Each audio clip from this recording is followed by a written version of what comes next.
You are listening to audio recorded at the Village Church.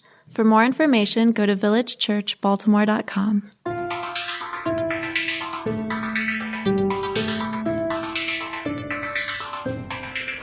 Okay, if I haven't gotten the chance to meet you yet, my name is Larry, and I'm an assistant pastor here at the Village Church. So we're officially in the holiday season, as probably many of you guys are aware of. And one of the cool things about the holiday season is there's a lot of good deals. Okay, so I love getting good deals everywhere, like Craigslist, Goodwill, Amazon, whatever. That's just my thing. And so sometimes during the holiday season, actually this year in particular, I've been finding myself going a little bit crazy with the deals. And there are times where I talk to VK and I say, hey, I found this online. I've been wanting this for about a week, and so what do you think? And she would go, no, do you really need that? And we have this little back and forth, and so that happens a lot. And it's sort of odd for me because a few years ago, I sort of prided myself as someone who was sort of above the fray of it all, above the fray of Black Friday or Cyber Monday. Like I almost looked down on people who participated in those things, and now I feel like I'm the target market. Like I'm the reason why these things exist. And I don't think I'm alone. This year in America, I was looking this up. On Black Friday, stores made $5 billion, which is 25 times more money than charities received on Giving Tuesday. 25 times more money than charities received on Giving Tuesday. And of course, getting holiday deals, it's not bad, it's not wrong. And I don't want you to feel guilty if you bought some things too, but I just think it's odd sometimes that we have these two big holidays, Thanksgiving, which is all about being thankful and being grateful for what you have, and then you have Christmas, which is about recognizing the humility that God went through, his humble origins in being born in a manger. And so in between these two holidays about gratitude and humility, you have a month of just this craziness where people this epitome of American consumerism. For the next few Sundays, we'll be doing this mini sermon series on generosity.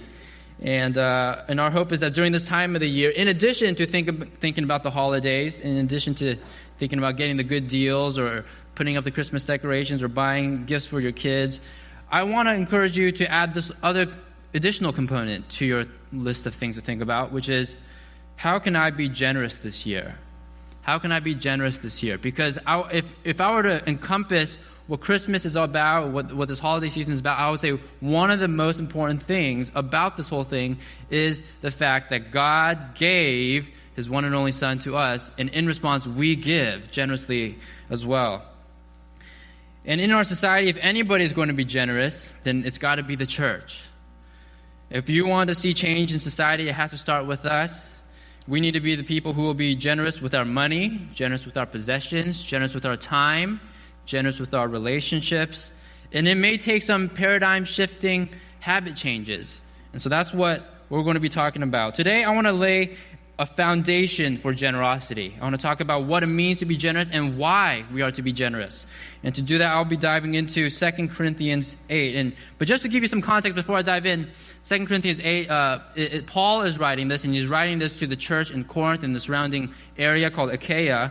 And one of the things he was doing during this time was he was raising money for the poor in Jerusalem.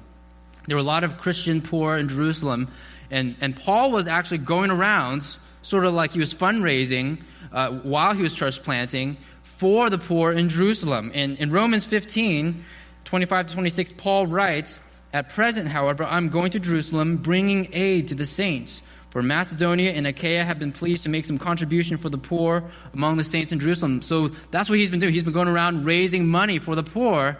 And that's very appropriate for our time because oftentimes we hear about all these things going on. We hear about natural disasters. We hear about people suffering all around the world. And this is a very common experience that we face too. We hear about things going on elsewhere, and we hear about opportunities to give, right? And so here's a map, because I really like maps. Right, here's a map. Jerusalem is at the bottom right of this map, and Jerusalem was a city that was primarily occupied by Jews. Okay, and during Paul's day, many of these Christian Jews in Jerusalem were poor. And so Paul was traveling around to these different places, and you can see Macedonia and Achaia on the top left. Okay, these were Roman provinces, and they were primarily consisted of Gentiles. And so they were a different ethnic group, right? And they were 2,000 miles away, very far away. But Paul was going to these places, and many of these people, they probably didn't have a connection with Jerusalem, to raise money. And Paul was saying, he later goes on to say in 2 Corinthians 8, I've received a lot of money from Macedonia, and now I'm writing to you, Corinth, which is in Achaia, and I would love for you to give as well. So that's sort of the context of 2 Corinthians 8. And during this sermon, what I want to do is I want to pull out 7 big principles in regard to generosity. So that's a lot, okay? So I want to breeze through it. But there's 7 big takeaways, I think, where we can learn about what is Christian generosity and why are we to be generous, okay? So that's what we'll be doing. And hopefully, by looking at these, we can start to shape our attitudes about generosity this season, okay? So number 1, Christian generosity is rooted in the grace of God. Christian generosity is rooted in the grace of God. Paul starts this section off, 2 Corinthians 8, verse 1, by saying, we want you to know, brothers, about the grace of God that has been given among the churches of Macedonia. And if you read on, he's not talking about salvation, or he's not talking about prosperity. He's talking about their generosity. He's saying these Macedonian churches are generous, and he refers to that as the grace of God. And he does it again over and over throughout the chapter. If you look ahead in verse 6, he refers to this as an act of grace. In verse 7, again, he refers to it as an act of grace. And so what does generosity have to do with grace? I want to say everything. Elsewhere in Ephesians 2, Paul writes, for by grace you have been saved through faith, and this is not your own doing, it is the gift of God, not a result of works, so that no one may boast. And so Paul is saying this gift of God that we have is given to us through grace, by grace. It is by grace we have been saved. It is not our own doing, it is the gift of God. And so another way to think about this is our salvation is utterly dependent on the generosity of God. Our salvation is utterly dependent on the generosity of God. God could have just sat back and did nothing. He could have just watched us suffer and just do our own things. But he chose to voluntarily jump into our mess and to be generous up to the point so that Jesus would lay down his life for us. And so our salvation lays the whole foundation for our generosity, because it is because of God's generosity that the church is generous. Right? Our generosity relies solely on our salvation, which is founded on God's generosity. And so, according to Ephesians 2, if your generosity causes you to boast, then it is not Christian generosity. If your generosity allows you yourself to pat yourself on the back, and you say, look at this great work that I've done, then it's not Christian generosity. Because true Christian generosity relies solely on the fact that we have received grace from God. And it is God who boasts. And it is God who has done the work. And so when we understand the grace of God, that we had nothing, but God blessed us, that we were sinful, but God saved us, that we were dead in our sins, but God made us alive. When we understand that, then we respond with generosity. That's how it works. And this was demonstrated clearly in the story of Zacchaeus. I love the story of Zacchaeus. I think it's sort of a side. I think it's sort of fascinating when the Bible describes people with physical characteristics. And so Zacchaeus is described as a short man, and so I just think that's sort of funny. Anyways, Zacchaeus was a rich man also, and when he heard Jesus calling him, he responded with generosity. In Luke 19, it goes, and Zacchaeus stood and said to the Lord, behold, Lord, the half of my goods I give to the poor, and if I have defrauded anyone of anything, I restore it fourfold. So you have this guy, he's a rich man, and he lived all of his life being a tax collector, and we don't know his story very much, but we do know when he encountered Jesus, when Jesus said, salvation has come to this house, he decided to respond with generosity. And that's a huge principle for us to learn, that salvation precedes and results in generosity. How radical is that? To give away half of your possessions to the poor. Who would do something like that? The person who understands the grace of God. That's who does something like that. And I'm harping on this point because my next several points, if you go throughout this passage, anytime a church talks about money or generosity, it can come across legalistically, right? We can read about generosity or hear people talk about generosity, and we can feel guilty or ashamed or whatever. And so this point is super important because it lays the foundation for everything else. Unless we understand the generosity of God, Christian generosity will just sound like legalism, and foolish legalism at best. Because we're talking about ourselves following all these things, and all of a sudden we don't have anything left, right? And so unless we understand the generosity of God, everything sounds like foolishness. But if we do understand the generosity of God, everything changes. So number one, Christian generosity is rooted in the grace of God. Number two, Christian generosity gives even in poverty. Christian generosity gives even in poverty. And this is from verse 2. I'll just keep going, starting from verse 1. We want you to know, brothers, about the grace of God that has been given among the churches of Macedonia. What is this grace? For in a severe test of affliction, their abundance of joy and their extreme poverty have overflowed in a wealth of generosity on their part. That's ridiculous. Do you see how ridiculous that is? See verse 2. It doesn't say in a severe state of comfort. It says in a severe state, a test of affliction, right? It doesn't say their extreme prosperity. It says their extreme poverty. So you have these Macedonians. They are afflicted. They're in poverty. And they are overflowing with this wealth of generosity. I'm reminded of the story of the widow's temple. The widow giving money in the temple. This is in Mark 12. And so these many rich people that came and they donated these huge amounts and they were very wealthy. And then this poor woman came and she dropped 2 copper coins. And Jesus said to his disciples, truly I say to you, this poor widow has put in more than all those who are contributing to the offering box. For they all contributed out of their abundance, but she out of her poverty has put in everything she had, all she had to live on. There's a fascinating truth here, which is that ultimately Christian generosity is not measured by the amount of your gift, but by the sacrifice of your gift. And it is maximized, it is most effective when you are afflicted and when you are in poverty. There's a story I think often about when I think about generosity. Several years ago, I worked in college ministry, and that was my full-time job. And one of the things I had to do was I had to raise money, sort of like what Paul did, except I was doing it for myself, I guess. But I was doing this, and I was going around, I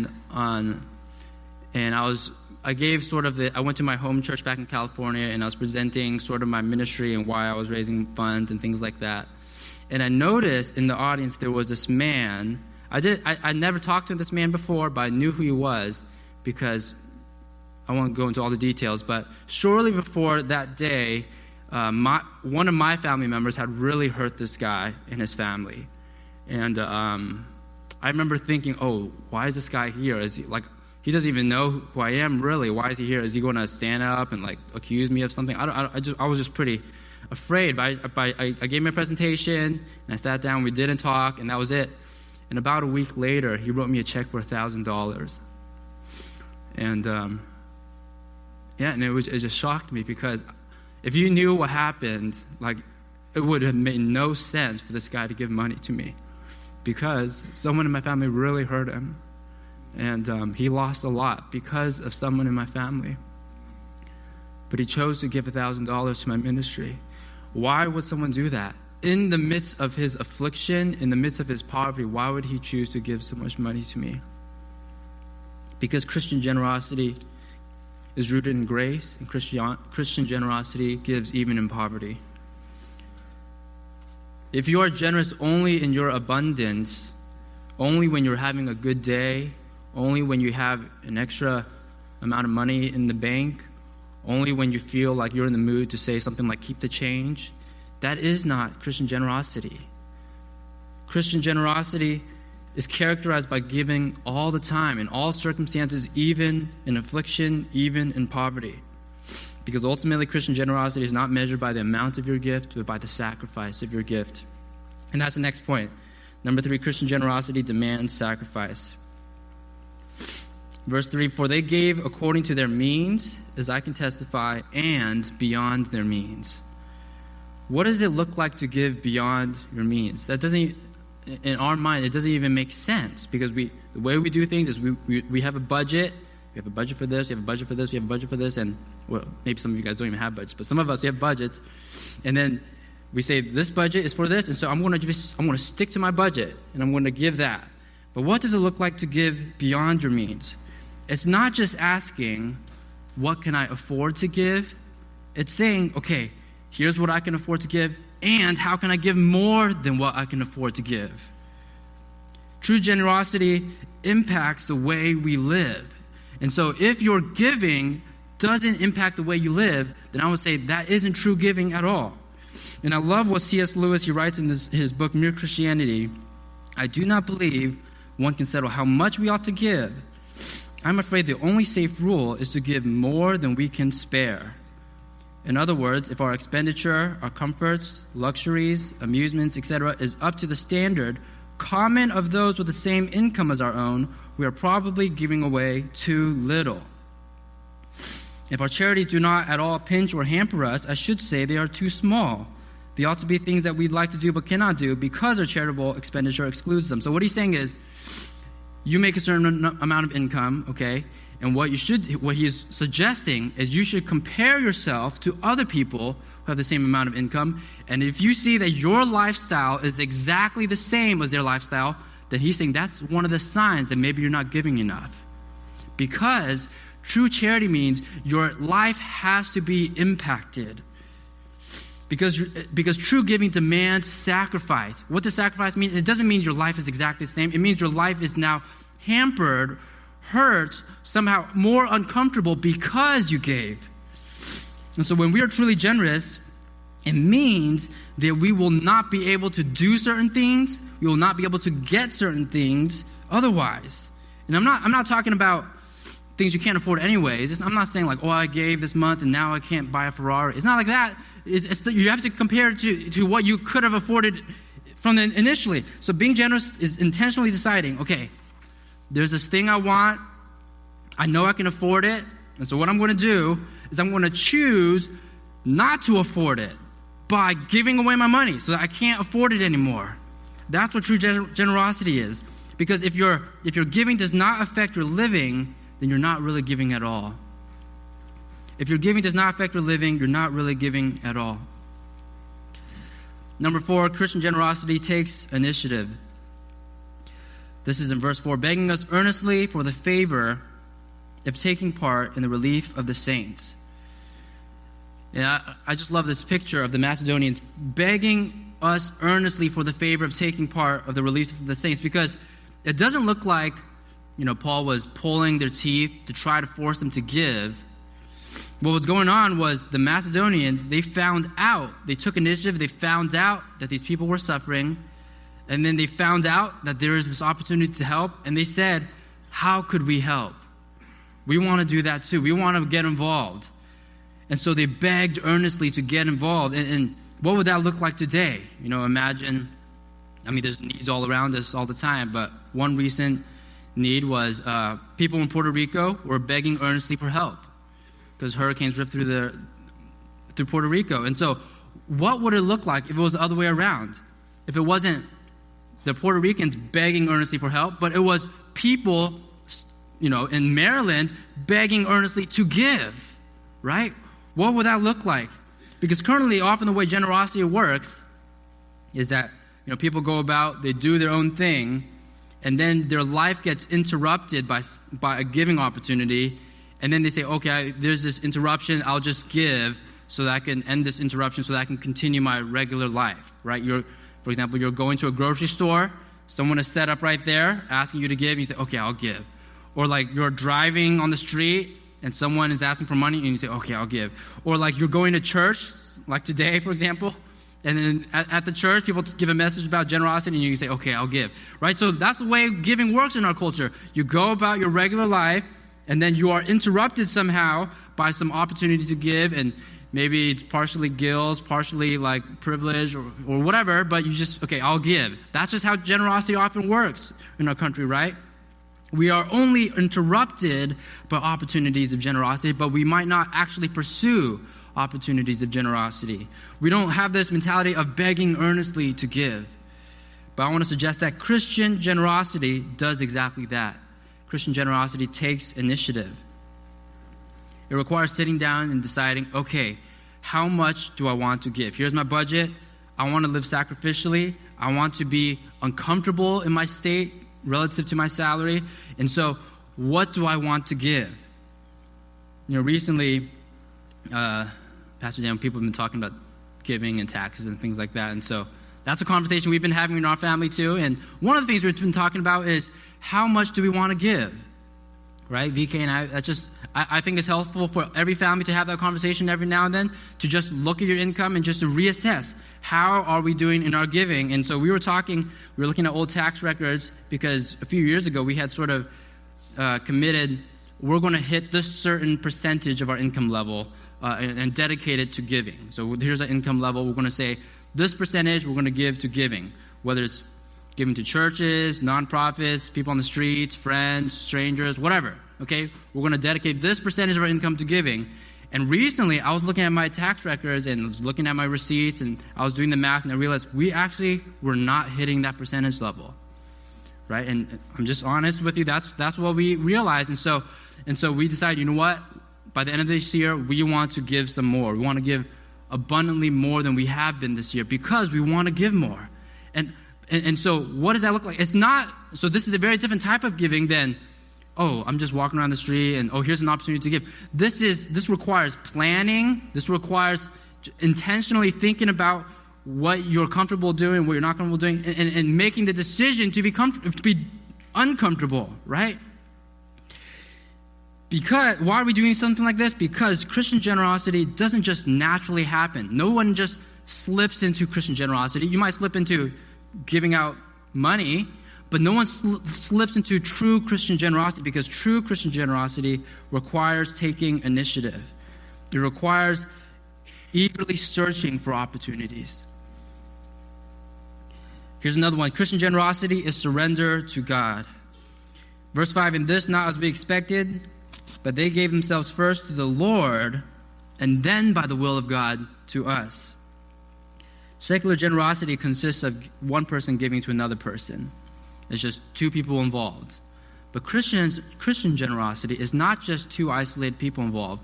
The way the transaction works is that one person gives to the Lord, and then the Lord distributes what has been given to the Lord. That's how Christian generosity works. And so this is very different, because in secular generosity, the giver is in charge. He or she owns whatever he owns, and he has the final say. He says, I'm going to give to this, I'm going to give to this, and I'm going to give to this, I'm going to keep this. He's in charge. But in Christian generosity, God is in charge. And what the giver has, he only secondarily has.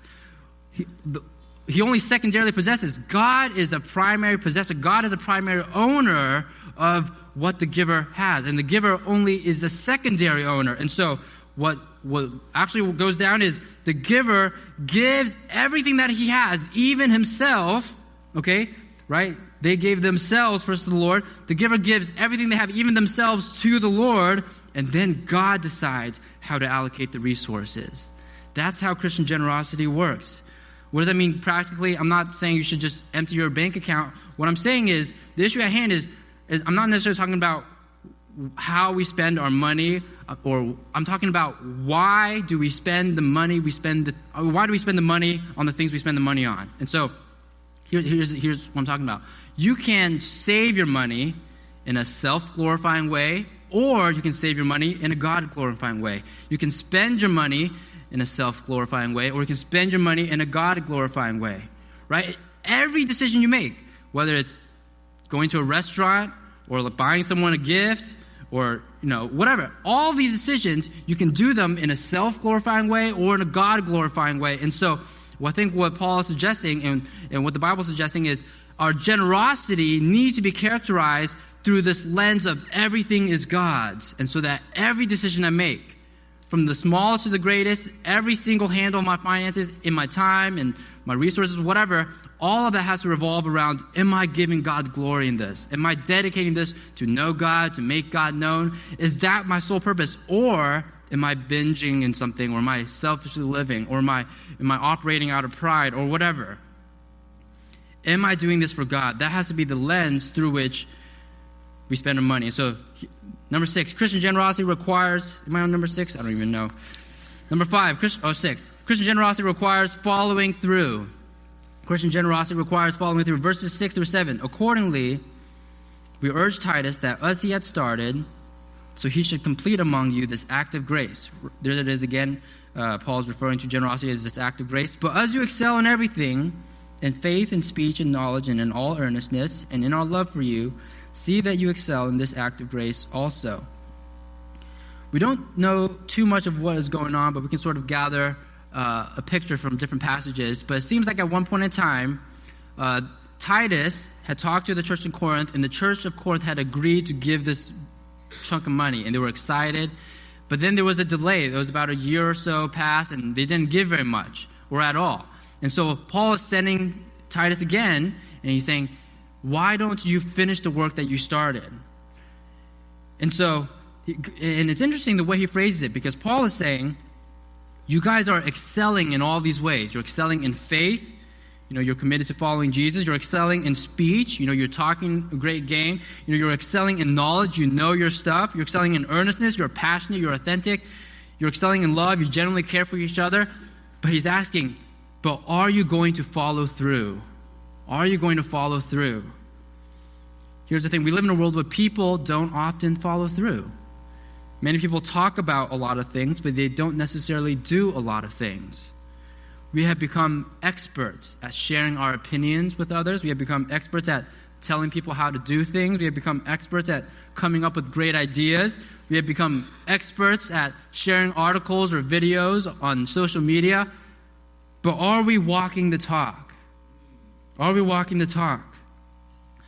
And that trend is well and alive in the church. And I'm guilty of this as well. Many Christians, they substitute doing Christian activities with simply talking about Christian activities. Many Christians substitute doing Christian activities with simply talking about Christian activities, and they think that if they just talk enough about the Christian activities, talk about, oh, this is the right way to do it, this is the wrong way to do it, or this is a sustainable way of doing it, or whatever. If they just talk about this enough, then that's good enough. Maybe some people, they talk about evangelism. They say, oh, this is a good way to do evangelism. This is not very contextualized, and this is appropriate for a postmodern culture. But they don't even do evangelism themselves. Or they talk about worship. They talk about, oh, this is a good way to do this song, and this is a good way to play this song, and, I like this rendition. But they don't actually personally worship God. And it's the same with generosity. Some Christians spend a lot of time talking about generosity, but they don't follow through. Sometimes I can be like that too. Sometimes I've been guilty of all these things. Sometimes we condemn rich Christians for owning nice things, for hoarding things, and we accuse them of not being generous. Sometimes we look down on people that we view them to be recipients of generosity, and we feel like they're not using their money well, whether it's a person on the street, whether it's a church, whether it's a nonprofit, right? Sometimes we critique different organizations. We think they're making poor financial decisions, or we feel like they're not financially transparent, so we critique them. Sometimes we gripe about how different organizations are not woke enough, or they're not fill in the blank. They're not thinking in sustainable terms, or they're not thinking long terms, or they're not contextualizing the ministry. We have all these criteria that we come up with, okay, and we accuse all these people of not spending their money well, and all the while, if not all of us, but sometimes if we are immersed in these conversations enough, we won't follow through. We won't be generous ourselves. Sometimes when we get too immersed in these conversations about this and that and accusing people of this and that, we become a problem ourselves. Now I want to encourage you to examine your own heart. Obviously, people, organizations, churches, they might not spend money in the best ways. Nobody is perfect. And that's a problem. That's okay to admit. It's okay to be wise, to look into the facts and to explore. I think that all of that's good. But does your awareness of these problems cause you to become less generous? Does your awareness of these problems cause you to be less generous? I think that's the crux. If your awareness of these problems cause you to say, okay, you know what? I'm going to help fix this problem, and I want to give, and I want to walk with this. I want to be in partnership with this, whether it's a person or a church or organization, so that I can help this church do its work better. That's great. But if your recognition of these problems leads you to say, I'm not going to give, I'm just not going to give to this, I'm not going to give this. You know what? There's no perfect organization. I'm just not going to give at all. I'm just going to give to myself. What are you saying? You're saying that you don't have the problems that everybody else has. That's what you're saying. I want to suggest that our lack of generosity is just as much of a problem as the problems that we perceive other organizations have. Our lack of generosity is just as much of a problem as the problems we perceive other organizations have. And so our generosity cannot be dependent on the merit of the recipients of our generosity, because we will never find the perfect people to give to or the perfect organizations to give to. But just because these things don't meet our standards doesn't mean we should not give. And why is that? Because at the core of the gospel is the message of God who gave his son to a people without merit.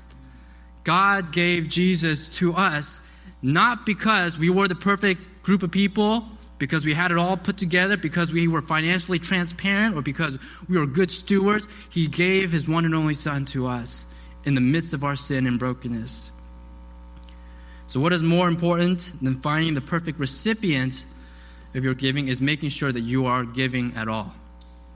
So practically, how can we give? I'm going to interrupt my points for a little bit to give a quick practical application.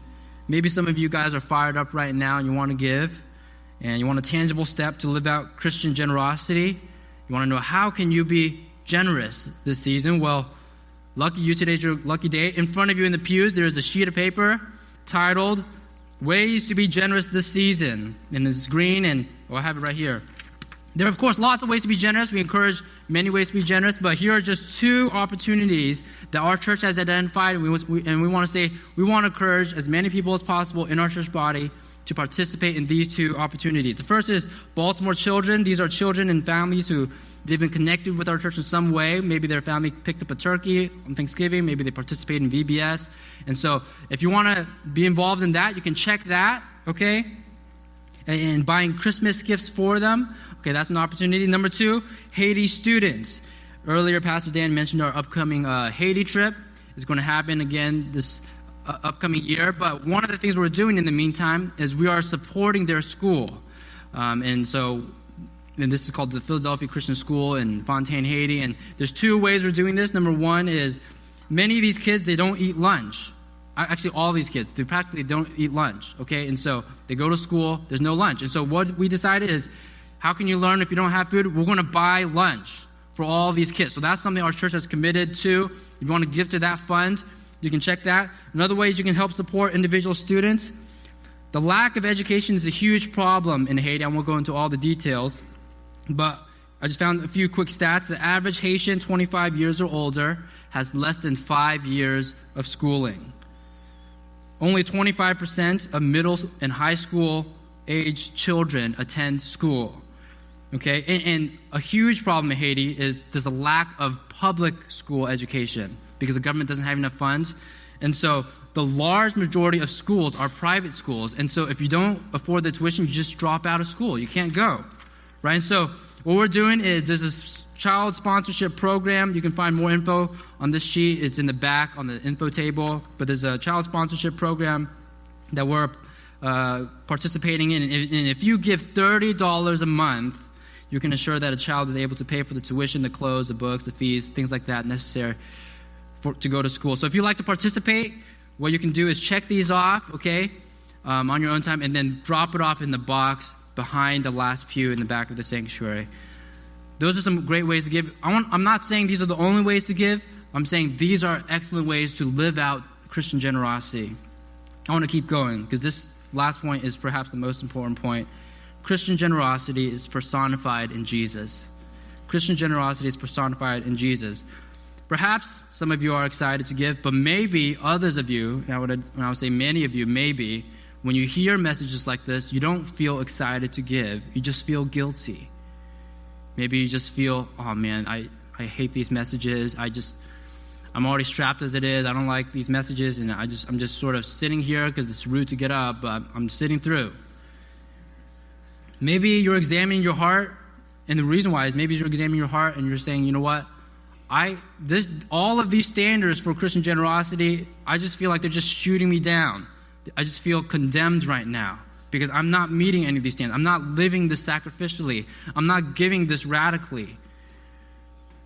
And I want to say none of us is generous enough. We are all too selfish. We are all too critical. We are all too possessive. We don't have this level of generosity that the Macedonian church demonstrated. So what do we do? Verses 8 and 9. I say this not as a command. This is not legalism, but to prove by the earnestness of others that your love also is genuine. For you know the grace of our Lord Jesus Christ, that though he was rich, yet for your sake he became poor, so that you by his poverty might become rich. Christian generosity is personified, encapsulated, represented by Jesus. The way we become generous is not through hearing a message where people beat you up and then you just feel guilty and you become generous. That's not the way we become generous. The way we become generous is by clinging to Jesus. Dwelling in Jesus and clinging to Jesus and remembering that God was generous to us through Jesus. How Jesus had everything. He had every possession possible, right? The universe, okay? That was his possession. He had the perfect family, the Trinity, okay? He had the perfect home, heaven. He had everything you could ever imagine. And what did he do? He chose to give it all away. He chose to become poor. He gave it all away to become a lonely, homeless, hungry, tired, beaten, naked man on a cross. And why did he do that? For us.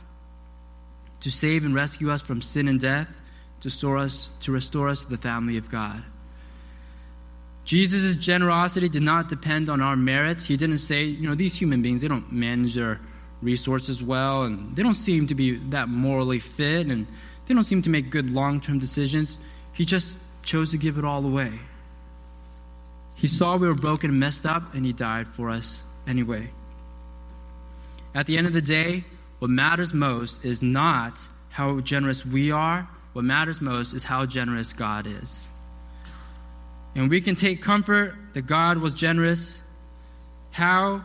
Because, I'm going to list my points again. We said that Christian generosity is rooted in the grace of God.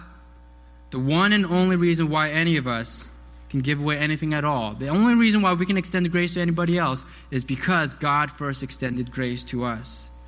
Jesus, though he was rich, for our sake became poor, and that is the reason why our generosity can be based on the grace of God. We say that Christian generosity gives even in poverty. Jesus gave generously even in poverty.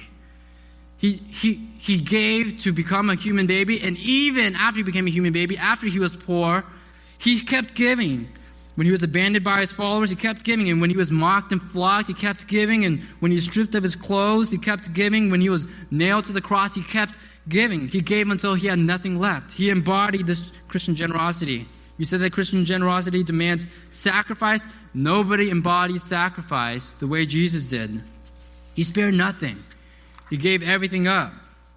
We said that Christian generosity takes initiative. Well, Jesus was a man of initiative. He didn't just wait to be interrupted by a need, right? He didn't just go about his day and then just notice, oh, here's an opportunity to give. He intervened into our history, became a human baby, took initiative to touch people and to heal people. He took initiative to die on the cross when he didn't have to. He came to seek and to save the lost. He didn't wait for the lost to find him. We said that Christian generosity is surrender to God. Jesus, above all else, submitted wholly to the Father's will. He prayed in the garden right before he died, not my will, but your will be done. We said that Christian generosity requires follow-through.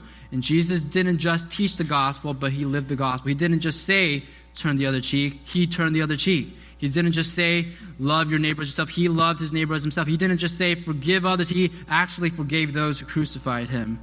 He actually followed through by living it out. Christian generosity is personified in Jesus, and therefore, when we go through moments of guilt, maybe right now you're feeling guilty about not giving, and we don't feel generous, we feel condemned, we feel ashamed, all you need to do is remember Jesus. Because what matters most is not how generous you are, but how generous Jesus was. Because at the end of the day, we are saved by grace, not by works. And so we don't give in order to remove our guilt.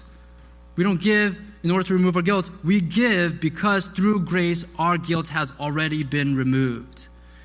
We give not so that we can boast. We give because God can boast in the fact that he has rescued us already. And so cling to Jesus, surrender to Jesus, give yourself to him, and allow the power of his generosity to transform your heart. Let's pray.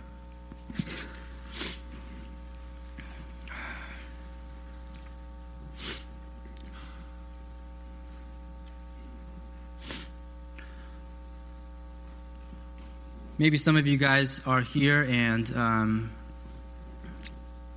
you're hearing about all of these things about Jesus, and maybe it's clicking for the first time. I didn't realize all the things that Jesus went through in order to save me. I don't think I really understood the depths of his love before, the depths of his sacrifice. And if that's you, I want to invite you to come to Jesus. Come and experience Jesus. Come experience Jesus the way Zacchaeus experienced Jesus. Where he encountered Jesus and he said, you know what? This is the most amazing thing I've ever heard. My life is flipped upside down. I cannot be living the same way I used to live. And my only response that I can think of is to give away half of my possessions. Maybe there's some of you in here in this room that you need that sort of experience. You encounter Jesus and you need a life shift, a life transformation. If that's you, I want to invite you today to make that decision and say, Jesus, thank you so much for your generosity, for your death on the cross, for forgiving me of my sins and paying that penalty. I want to follow you. I want to invite you to make that decision today. Maybe others of you already made that decision, but you're just so flabbergasted and you're so overwhelmed by the standard of generosity. And you just feel like, I can never do something like that. And my response to you is the same. I want to invite you to come to Jesus, surrender yourself to Jesus, and relish in his generosity, because at the end of the day, it's not about our generosity. It's about Jesus' generosity.